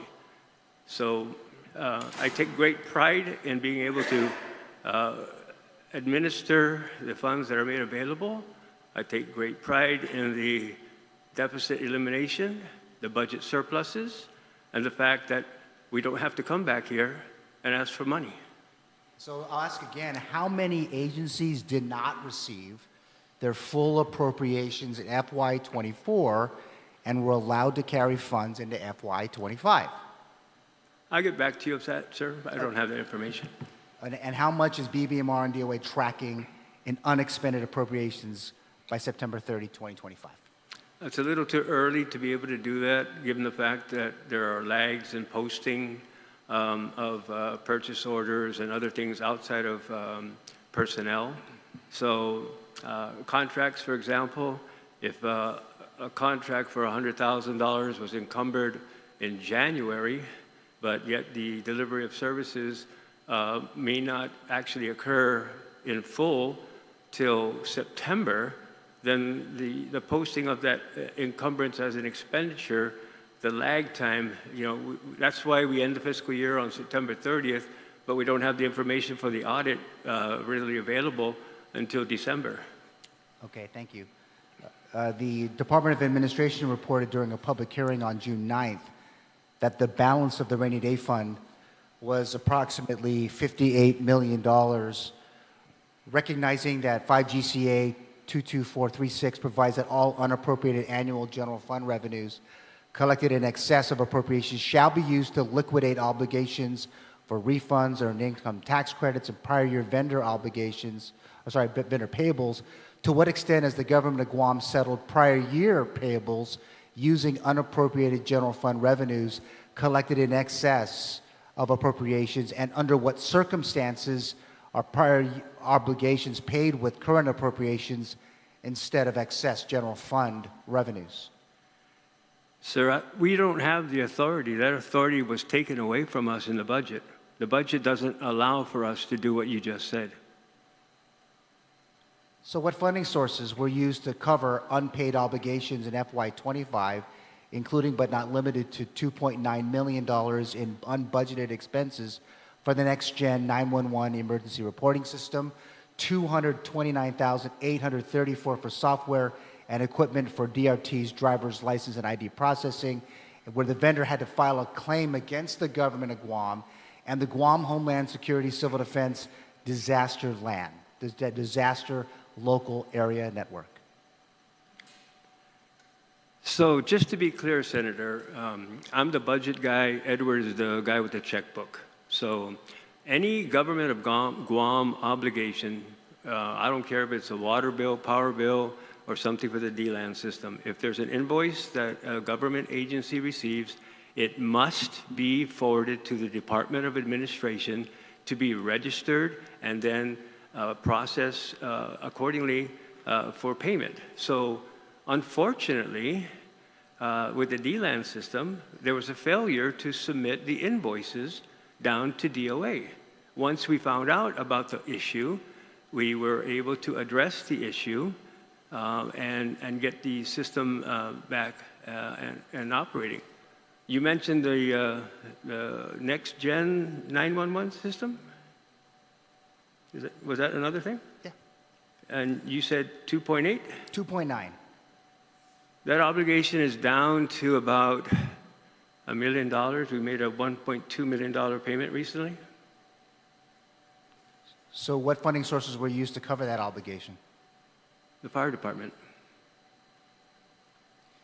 Mr. Chair, I have one more question. As a follow-up to a comment made by the DOA director during a public hearing on April 14th, citing the reason for increases in the local government share of retirement contributions for employees was to make up for investment losses, what other contribution model has been considered to help reduce the government of Guam's contribution rate, knowing that taxpayers in FY26 could be paying $26,971, for example, just for retirement benefits for a budget and management analyst 4 position with a base salary of $76,093 for a total of $110,927, including retirement, medical, and other paid benefits. What contribution rate are you citing, sir? Again, it was a comment made by the Director of Administration in that public hearing on the 14th of April, citing the reason for increases in the local government's share of retirement contributions was to make up for investment losses. What other contribution model has been considered to help reduce the government of Guam's contribution rate? Well, let me answer the second part of your question. We were made aware that the contribution rate from the retirement fund to cover those costs that you were talking about went down almost 1 full percentage point.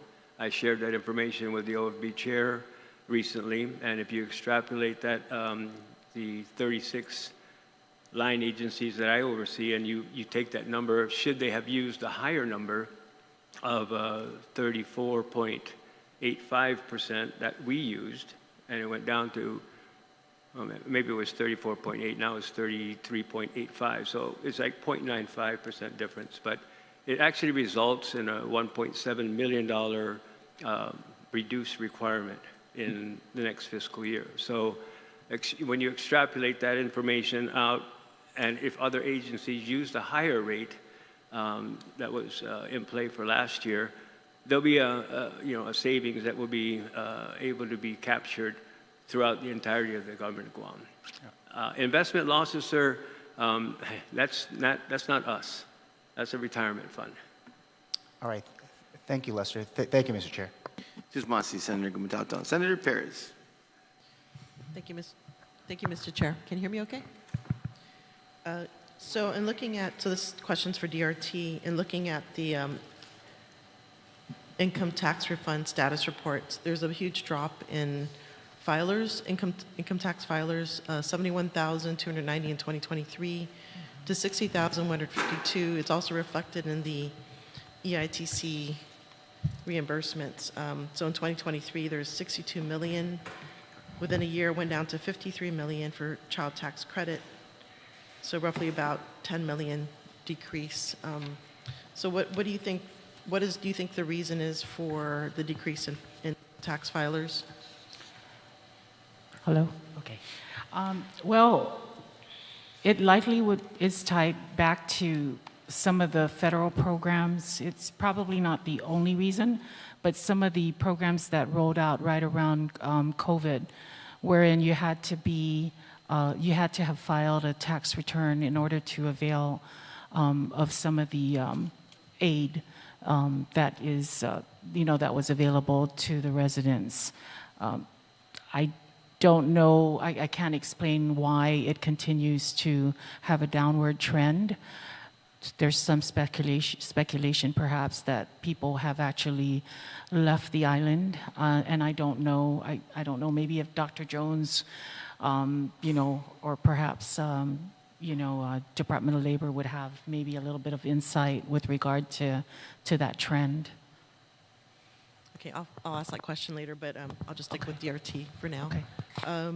So tax credits, are you the one, does DRT follow how much tax credits are being paid out?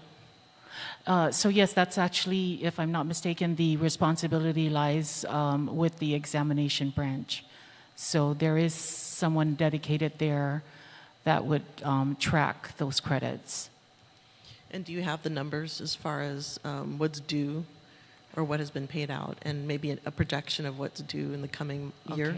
Okay. I apologize. I didn't think I was going to be asked that today, so I don't have that on me, but I can certainly get that for you. Can I ask Gita that question as well? Is Gita tracking tax credits and any expectations for the coming year as far as how much is going to be paid out?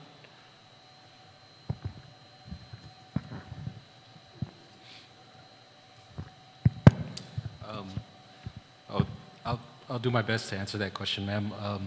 As far as tax credits go, you know, GITA just administers whatever tax credit is authorized by the legislature. So, you know, that we are just the administrator of any tax credits. You know, we do have our, you know, our programs, the qualifying certificate programs, and you know, with regard to you know, specifics or numbers, you know, for the year, it really just depends on the legislature's authorization, and we merely carry that out.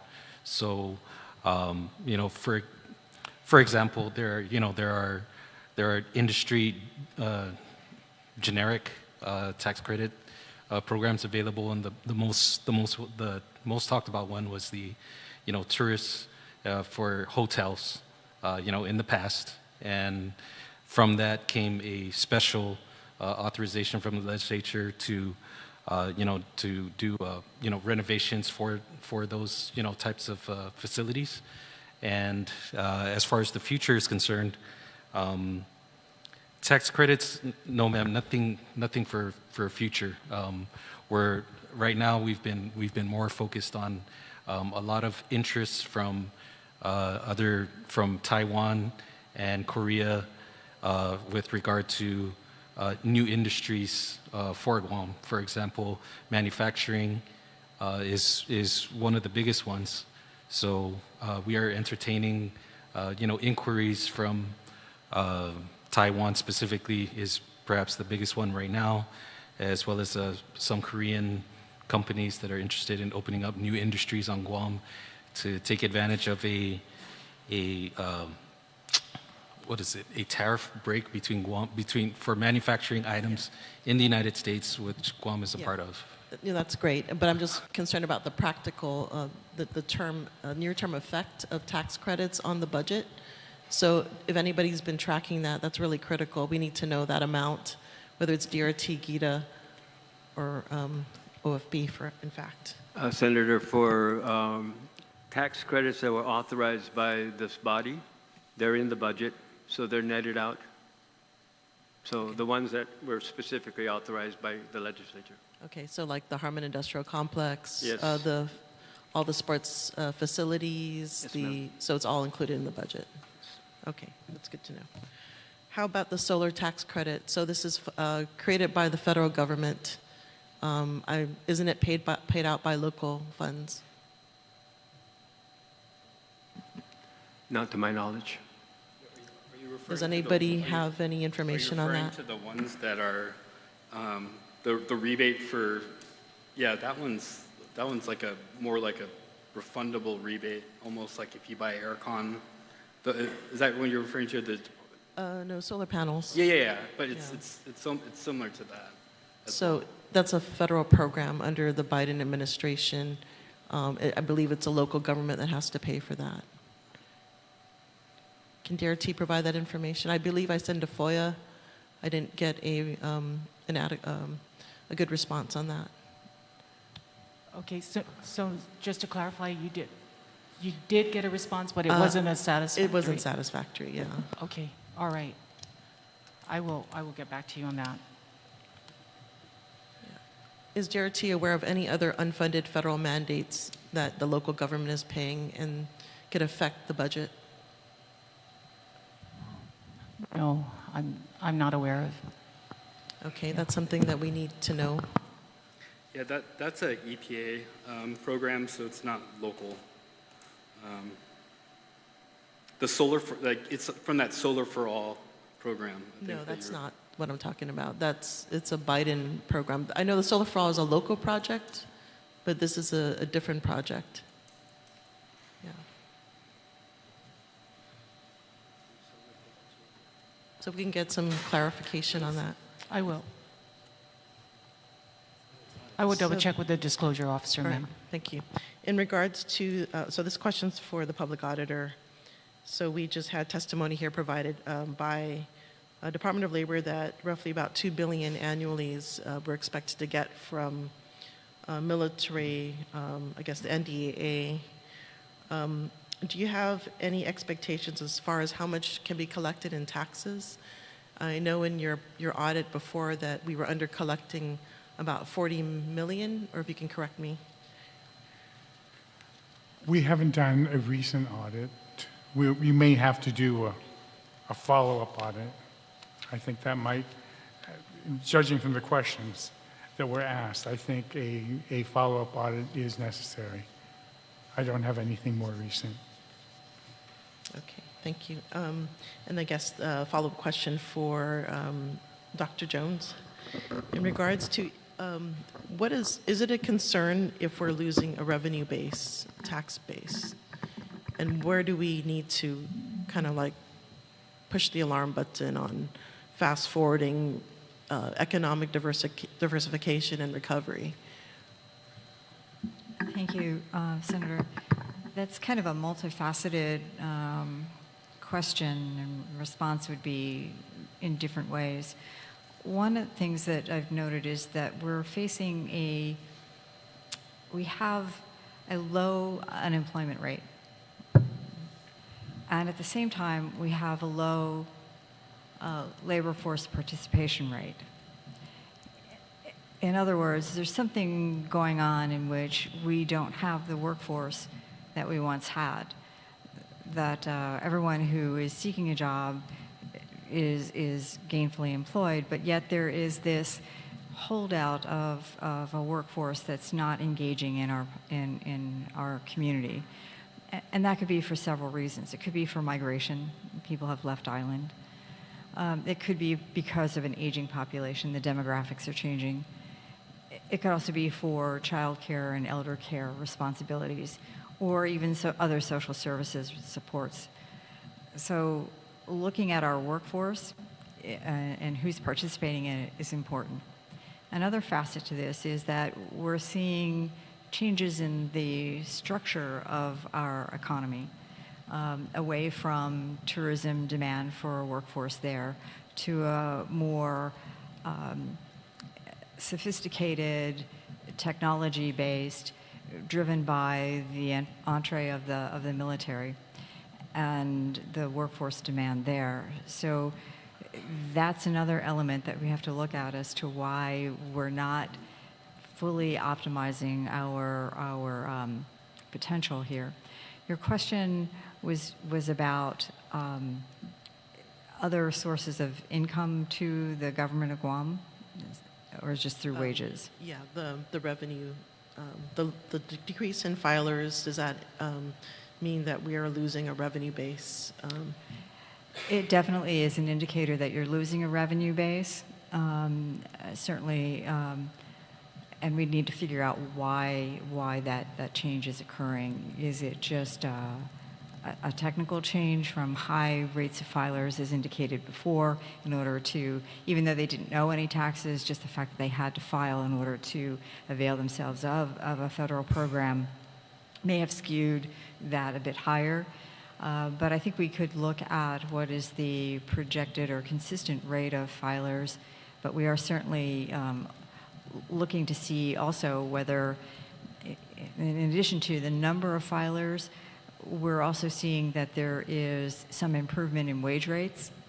And you may see that the collections, even though the number of filers is down, that the revenue is being elevated somewhat by increased wage rates. Okay, thank you so much. Thank you, Mr. Chair. Suze-Mazi. So I did get a note on the issue of the solar. I believe that program is administered by the Guam Energy Office. And so you might want to go ahead and maybe sort that out as well with DRT, because then they would be the ones providing the rebate. I don't think it has a local appropriation impact, but you might want to do that, Marie, and maybe have that correspondence with the Guam Energy Office. So for my comment, before I turn it over to Steve, and sorry to do this to you, Director, but I'm going to give you my comments and ask you if you agree. I think the future is so tight, we got to tighten our belt. That's my opinion. When we look at the $31 million net currently in the latest CRER, that's netted out because of the fact that the other obligations are there. So that's what you're looking at in terms of your number. That has not reached the governor's request of additional revenue for this current fiscal year. That's a first concern for me. The second issue is now we add to that the obligation that's being asked for in the budget of the $16.3 million for Simon Sanchez and the $9.6 in terms of the fuel reimbursement to GIAA. Now, I think we have done this on an annual appropriation basis, kind of amortizing this. But even if, say, that was another $3 million, you know, there's 19.3 that is not currently in the budget request. And then, of course, we had a representation from GVB stating that their $10 million ability to restructure their funds last year to be able to subsidize the seat capacity and others going forward will not be available. And so other than just their current tracking below by $5 million in the fiscal year, any subsidy would be another general fund appropriation request. I know there's a discussion about refinancing the HOT, and I don't know where that is. It's kind of hard to, I think, go to refinance when your revenues aren't tracking. That looks like a non-starter, so that would be another general fund request. So my feeling is right now I want to make it clear, and thank you, Public Auditor, for continuing to push, you know, for audited revenues and in terms of where we're going, because if we just use the one example of an audit of expenditures, I think it's 2021 or maybe 2022, and I think this is why OFB has taken the position of a very conservative position of 50% of excess revenues to even be contemplated, is because that was what happened. I believe it was 70 plus million in either 21 or 22 that when it was netted out in terms of the audit, it looked like it closed at that, but the audit showed somewhere north of $30 million, or right around half. So I think the responsible position of any excess revenues, particularly when unaudited, would be at the level of about 50%. So Steve, if you can, you know, see if my analysis, and we've been very clear with the agencies when we've been having them before us, that we have leveled off in terms of the excess revenues, and we have appropriated to the level, and you know, while the tracking continues to be positive, it's certainly not anywhere near the earlier fiscal years. We have done pre-budget meetings and budget meetings openly with agencies, reiterating the fact that a majority of the agencies, particularly under the executive branch, are looking at a status quo budget, essentially. And then we'll look at whether that contemplates organic growth or what iteration of. And so we've looked at a couple of other agencies outside of there, particularly the hospital. And looks like we're getting some good news from DOE, thank God. So everyone has been doing their rosaries and helping us in prayer. Thank you for the work that you put in, because it looks like we got some positive news on reconsideration of all the projects that are outstanding. We're going to have to do our homework, Mr. Auditor, and we're going to have to show from the position of Department of Education that we can have a funding source for reimbursement, and so maybe this is going to build in accountability. But Director Guerrero, can you see if you share my thoughts? Thank you, Senator. I just have a couple of questions, and then probably I could allude back to what the Senator is talking about. On the sheet that you provided, Marie, here, I was just curious, over the last 5-6 years, we've been putting aside for the tax refunds approximately $175 million, with the exception of FY21, which I believe your thing showed we paid out 172. Since FY22, 23, 24, it's been decreasing over the years. And if you look at the rate, the amount that you're paying in FY24, it's only 108. Now, I'm not too sure when you say processed and paid, if this includes outstanding. Because if we're talking about outstanding, we're talking about 3 or 4 years back.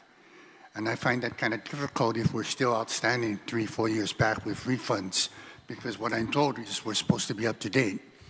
Not only that, but if you also look at the ETC and the ATC, it's also reducing in proportion to the decrease that we're seeing every year for the last 3 or 4 years. So I'm just asking whether or not, is the 175 million still a number that we want to use for FY26 to set aside for the tax refunds?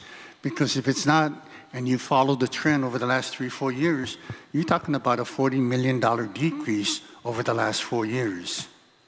So again, I just pose it to you, and I'm only using the numbers that are being presented to me today. So if you can help me, at least in that area, kind of makes it a lot easier for us when it comes to budget time. Sure. With regard to your first comment about, refunds perhaps still outstanding back to even 2021, please note that there are some returns that are likely in the examination area. So, it's not that, everything that gets filed goes automatically and, gets paid or processed and so forth. There are likely some reasons for that, including being audited. So there are some of those. I will tell you this, that every time we do a check write, of course that would include anything that has been returned from exam and ready for processing. And then the system will actually generate, will generate the go-ahead, if you will, or it will actually just process it for payment. If there is anything that prevents it from being accepted, then of course, that will kick back. With regard to the downward trend, again, I don't have an answer for you. Some speculate, people just have stopped working, and so forth, but that's speculation, and I don't have, concrete, evidence, to give you. If there is something that our internal economist perhaps, has to add, that's certainly something I can pass along. Well, it's kind of ironic, because if you look at the CER report for the last several years, the major increases are in withholding and in individual income tax. Yeah. But yet, when you look at this, it just says the opposite. Yeah, that's why I'm kind of confused at this. We're not talking about $1 million. We're not talking about 5 million. I'm talking about tens of millions that we can use, that we can maybe divert, we can reprogram to other areas which I think are more critical. And that's what I'd like to, present to you folks. Like, if it's something that we can go back and reconsider, I would love to do that. But right now, I just find it very difficult to try to set aside 175 million, when the last 3-4 years, we've been lapsing like 40 million. This year, according to the report, at least for 2024, it's 60 million.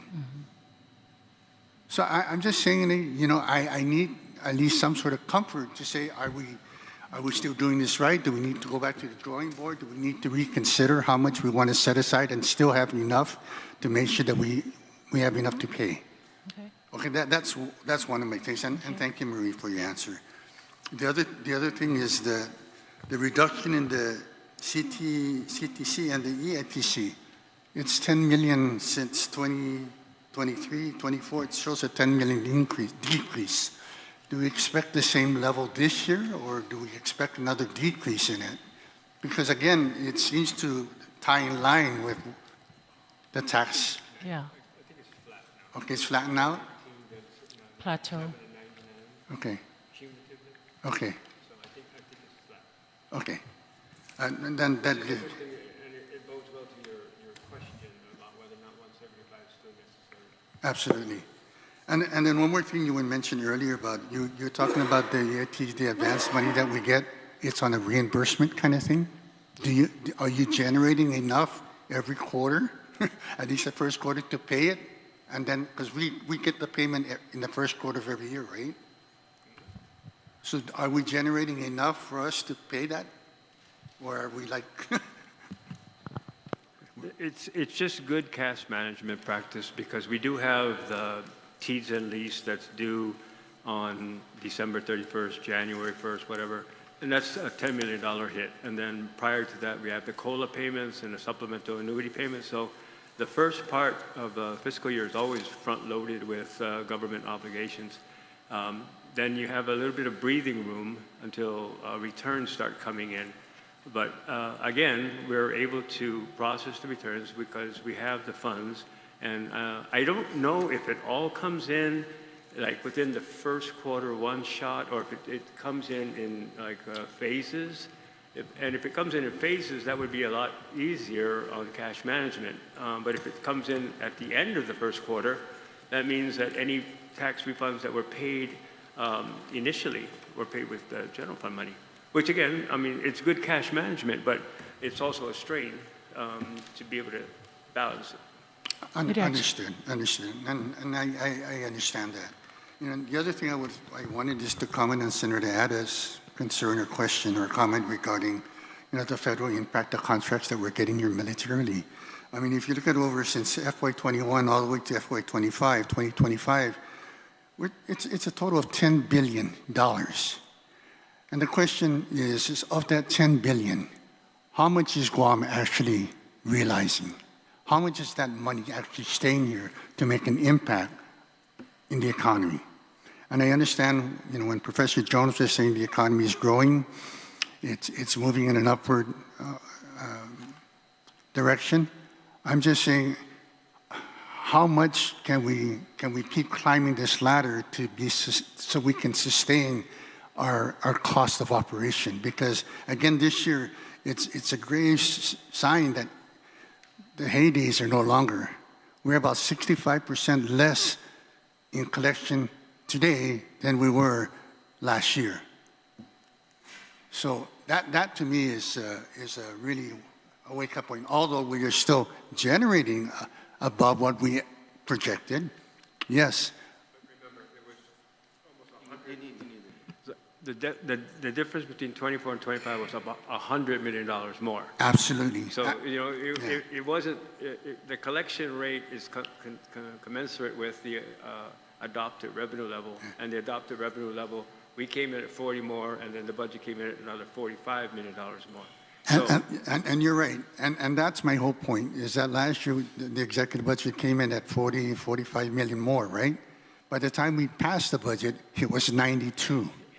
But it's 92 million that we had to appropriate to cover the cost of operation. I don't think we appropriate anything that wasn't frivolous. But you know, you get my drift. We collected 154, we appropriated 94. So this year we're going to collect only 56. I'm sure we're only going to appropriate 20, if you follow the same logic. no, I understand. So that's my only concern, and I want to bring it out to you folks. You're the administration. We want to work with the administration, but like you know, the chairman said, is that you know, status quo is something very real on the table, simply because it's what we're seeing now is really not what we anticipate to happen like we did in the beginning of the year. But obviously, like I said, mention something like on the tax refund, that's something that we can look at, give us some wiggle room of what we can do with that money if you decide, we can move that. But there's other areas also that, I want to recommend to the chairman where we can go massage it and still hopefully be right there. Okay. We'll certainly get back to you on the provision for tax refunds because I understand exactly what you're saying. We're still here, but there's an acknowledged lack of returns that are being processed. And if we don't need that much money, it can be, used in other areas. And we do need to think about CIPs. We really do. I think Edward Byrne mentioned recently that this existing budget doesn't have a penny for CIPs. And so it's all like deferred maintenance on government facilities that's going to bite us in the butt, one day. So you're absolutely right. If there's funds that can be redeployed more effectively and reduce longer-term expenditures because we took care of the maintenance issues or whatever they may be, then that's a great use of money. Thank you. I'm good, Mr. Chair. Masi. And yeah, so just really, we've been talking about this for a while now, and that's why I wanted to get from the OIB director, and maybe the auditor might have a comment on this. But, the thing is that the increased appropriation authority is what basically got us here. When you now have a demonstration that you have an appropriation that is not tracking its requirement, yet it's appropriated. So you don't have any wiggle room unless you're shifting resources internally because you have excess revenue, you're using it to transfer or whatever else, but you're under appropriating in areas where the needs are. And that's where I want to find it. I don't want to end up in this fight where we're down on the floor and we're sitting here. And that's why, this process is so important. We're sitting there trying to appropriate when appropriation authority already exists within the ceiling to be able to handle those obligations. You wore my hat before and did a great job at it, Mr. Speaker. I mean, do you concur in terms of making sure that the appropriations that are being prepared are such that they're accurate to the expectation? I never had the luxury of under excess. So I don't. But I do want to make one comment. Thank you. And I thank the Director of Revenue and Taxation for making mention of she wishes that Customs and Quarantine would eventually get an electronic system. I think the question should come from your side to ask this administration, what happened to that system? Because it's lost. Yeah.